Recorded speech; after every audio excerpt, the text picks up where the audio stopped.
Hello everyone, my name is Nafisa Fatamila, and here I will present a book report. So, the book I will report today is this book, the novel, and the title is The Bright Test. So, let's take a look at the book's details. The title, as you might already know, the title is The Bright Test, and the author is Helen Huang. It first published in 2019 with number of pages 297. For me, the difficulty of this book is around 3 because I only need 8 hours to read this whole book. I think it is because the genre is romance, so the vocabulary is very basic. And next, the type of book. This is a fiction novel and has a romance genre. Next, retell. Okay, I will retell you about what is going on this book, on this novel. But I will not tell like all whole story of it. I will just tell the big chunk of this novel. Next, okay.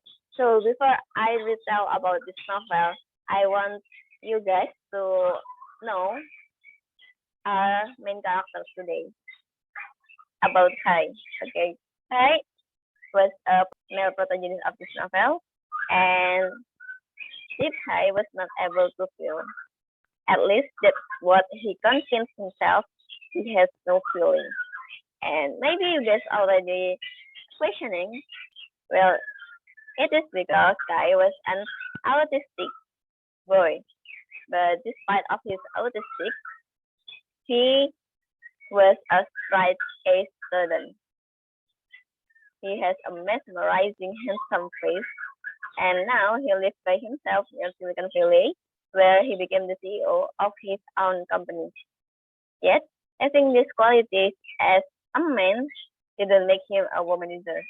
Contrarily, he steered clear of women and dating, since he believed he would never feel love because of his personality that he don't want to date anyone. His Asian mother fled to Vietnam looking for a bride. Next, about Esme. Esme has a born name, Tran Ngoc Nhi. She was a mixed-race countryside girl from Vietnam.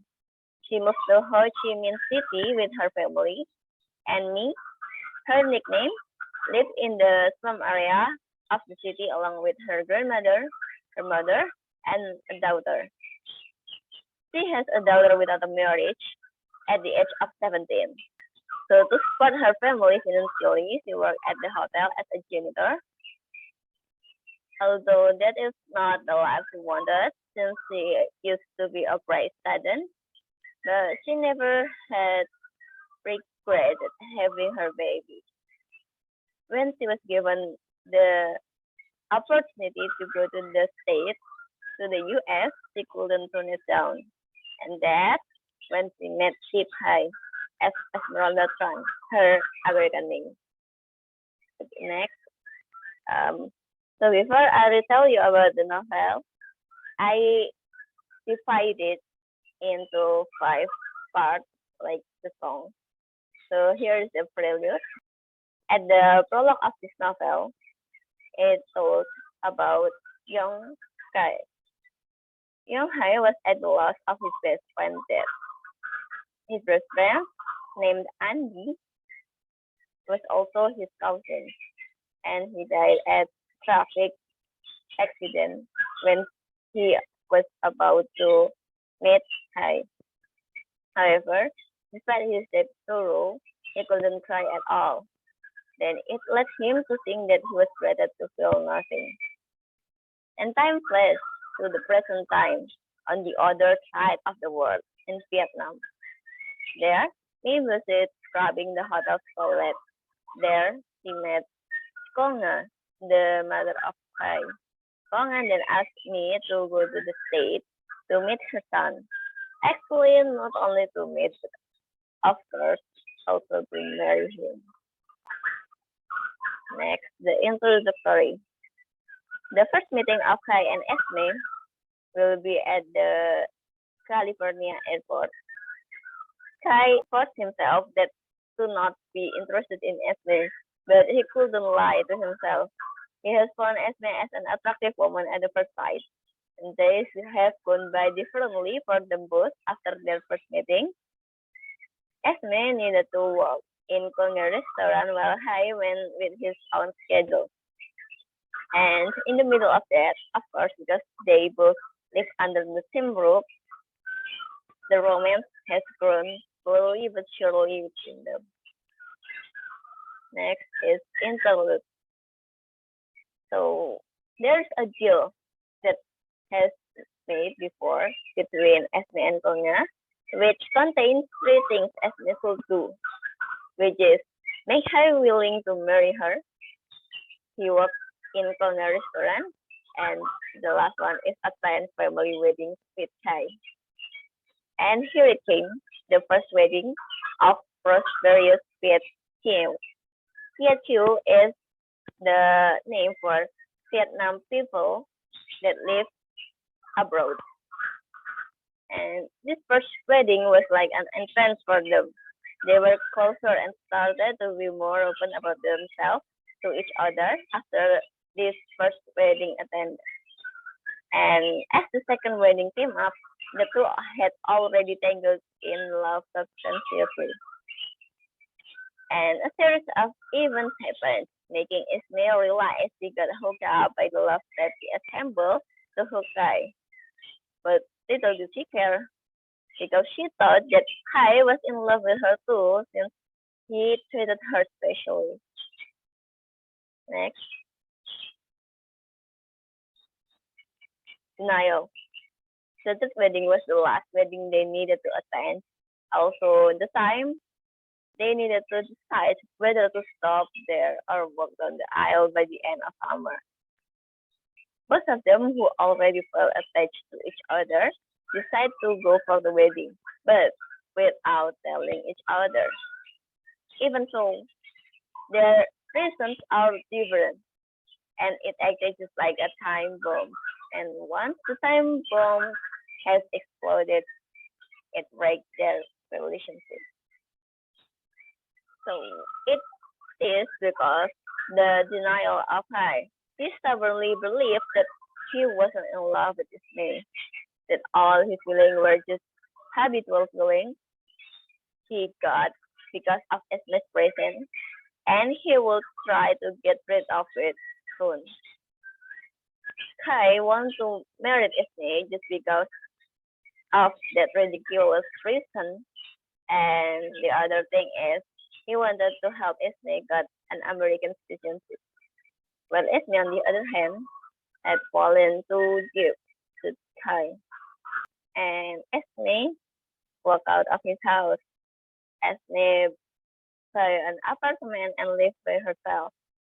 But she still has to work at Konga restaurant, so there she met Kai again. And she gave him a last, the last chance to tell her that he loved him, that he loved her, I mean. But he don't want to do that because he still think that he didn't in love with Esme. It is just the habitual feeling. He is so stubborn. And then a series of events happen again, and Esme meet one. One is a big brother of Kai. One has an idea to make his little brother aware of his own feelings, but that is so dangerous. One idea was to marry Esme, and he hoped that I will be aware, will be realize his feeling, his love for Esme. Then we go to the postlude. The downside of the story has ended pleasantly because Kai made it in time. Kai realized his love for Ismay at the right time before just before the before Kwan and Ismay really have to be married. And Esme had completed all of the missions she created before going to the US. She has made Saif love her and say it directly to her. She has made him acknowledge his feeling that he has feeling. He is not a robot. And third, she found her long lost father.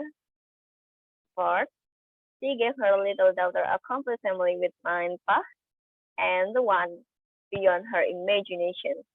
She graduated as a summa cum laude from Stanford University. That's all that I can retell you about this novel. Now let's take a look at the next one. Its general opinion.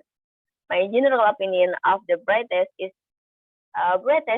an enjoyable, wonderful, and light story. My typical romance novel have happy endings and are easy to read. That is why this novel feels perfect for me. The aspect of The Brightest that made me interested on it at the first place is the matchmaking story. As we all know, in today's generation, matchmaking is not a thing anymore. But it became one of the points in this novel. Thus, I felt intrigued to know how the story will end. After I read, however, I did not feel it tells about matchmaking that much, since Sky already fell for Ismay at first sight. So it is for me a little. And besides that, Huang brought many things connected to the Vietnam American tradition, adding more fun to this book.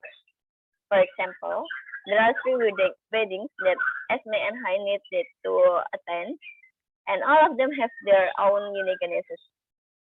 The first wedding was in the hall with Our Day, which is a Vietnam wedding dress, but used an American ceremony. The other was located in a crab and seafood restaurant, which is closely related to how Vietnamese live. And the last one was on the beach, complete with Vietnamese wedding tradition. The next one, best love. The thing I love the most of this novel is the story. The story is overall great, so I like the storyline best. It includes the moral of the story, of course. The lesson can be seen from what happened to Kai, that he could not release his past, so it made him always feel empty and push everyone around him. So the author indirectly said we need to let our pain in the past go because if we always hold it up, it will hurt us more. Those pains will tangle us from face forward. The fact that Huang used a third person point of view also gives another point for this novel because it makes the reader know multiple characters thought at the same time. Next, list like things I like the least from this novel is how the author would pronounce. In some chapters, I found overused pronouns, which will distract the reader to confusion because when the pronouns is too much in there, it is difficult to understand which going to use for who. And another thing is the attitude of the main character. I know this is a little ridiculous, but I think the main character should get more favor from the readers. Yet here I perceive many unlikable sides of them. Namely, for Kai, he is over stubborn. He is too stubborn that I can't stand it. And for Esme, she has capricious men that made her look like someone who cannot decide for herself. Okay, I think that's all from me. Thank you and bye bye.